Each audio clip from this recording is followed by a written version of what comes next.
am the Craftswoman, and I'm going to tell you 25 side effects of having a hysterectomy. Be sure to share this video, like, comment, subscribe, all that good stuff. The first one is anesthesia, complications. Remember, there are complications with any surgery, but hysterectomies, it's a major surgery. The second one is nerve damage. Third one is hemorrhage. The fourth one is urethra damage. 5 is bladder damage. 6 is infection. 7, blood clots. 8 is vaginal prolapse. Yes, your vagina is separate from your uterus, aka womb. So once you take that uterus out, sometimes the vagina can start to protrude out and there could be a bulging. So yes, your vagina can start to come out. I remember when I was working at Kaiser Permanente as a member service representative, and a lady called in and told me that her grandmother's vagina was coming out, and I was like, what? Like, I didn't even know that that was even possible. So vaginal prolapse is one of the horrible side effects of getting a hysterectomy. Number 9 is early menopause. Yes, you can start to go into menopause early because those hysterectomy surgeries, the age is getting younger and younger. I mean, even women in their 20s are getting hysterectomies. Number 10 is death. Yes, we are all going to die, but who's rushing to get there? Who is in a race to get there? Who wants to be first? But that's one of the side effects of having a hysterectomy. Number 11 is osteoporosis. Number 12 is feeling of loss.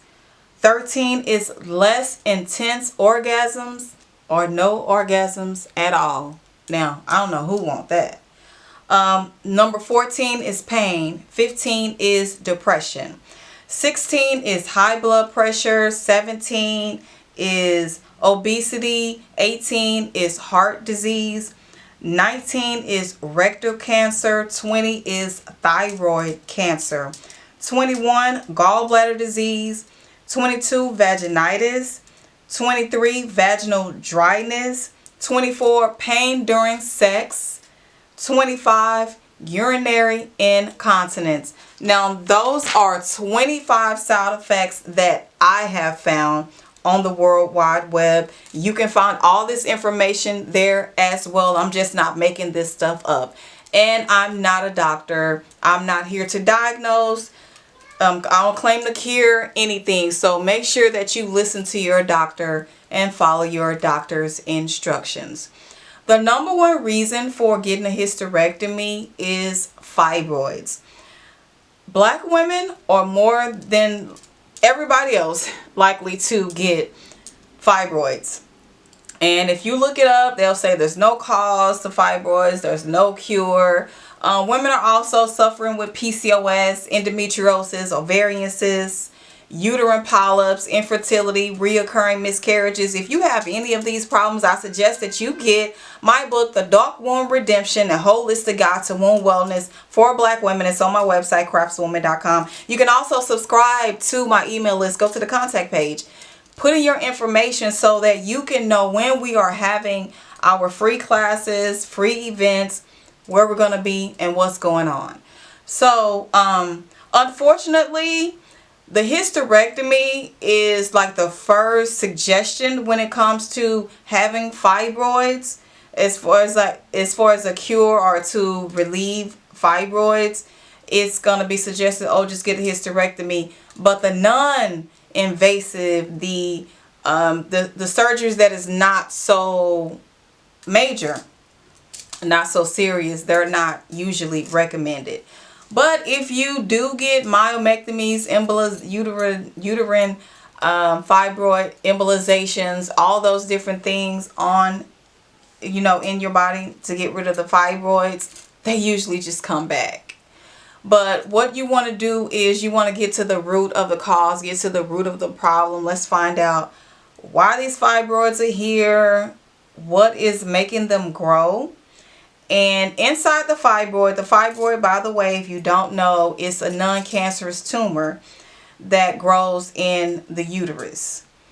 And they could be small, so it could be several small ones, or it could be really large ones.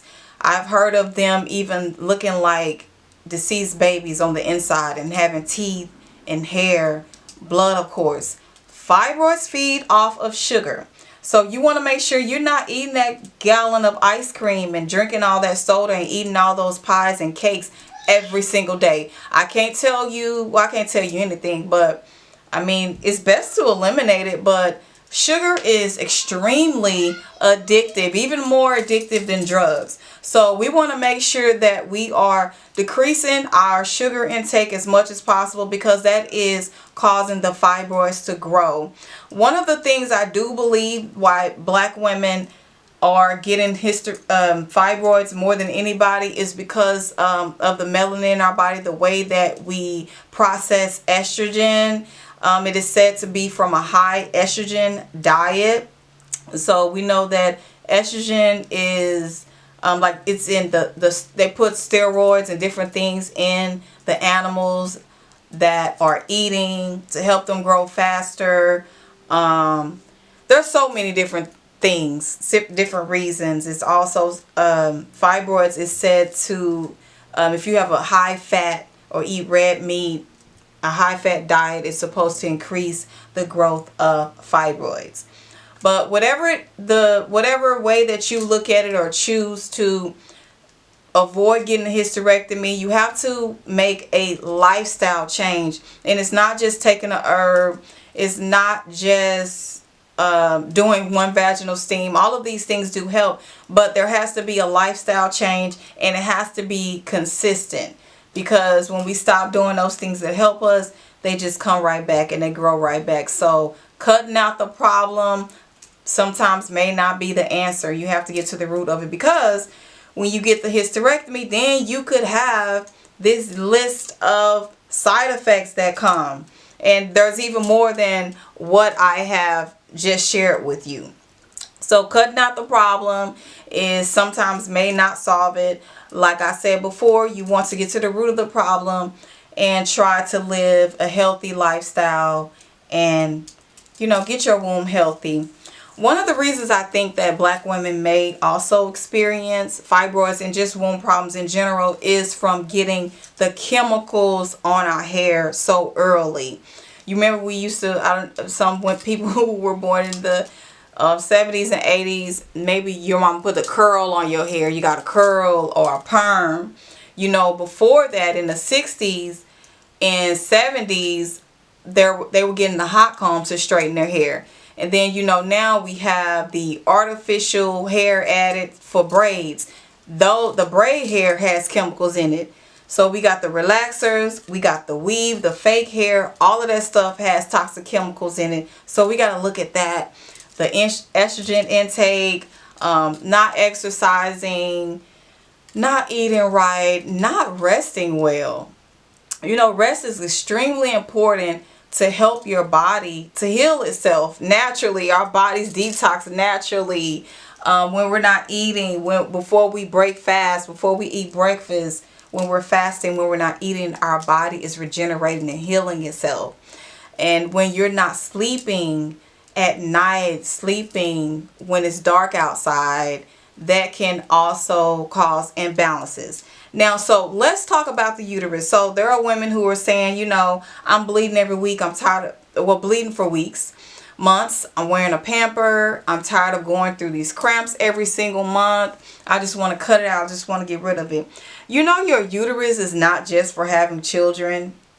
Your uterus also helps to balance your hormones. Your uterus is also there to keep other organs in place. So when we take them out, we can create different disruptions and imbalances in our bodies. So of course, your body, your choice, you make the decision of if you want to get a hysterectomy, but let's also consider the side effects. Please share this video with your auntie, your sister, your mother, grandmother, co-worker, daughter, niece. anybody who you know who may be considering getting a hysterectomy, also get my book. Like, share, subscribe, and comment. Stay in touch with me, The Craftswoman, so that you can know what I have coming up. I have courses available.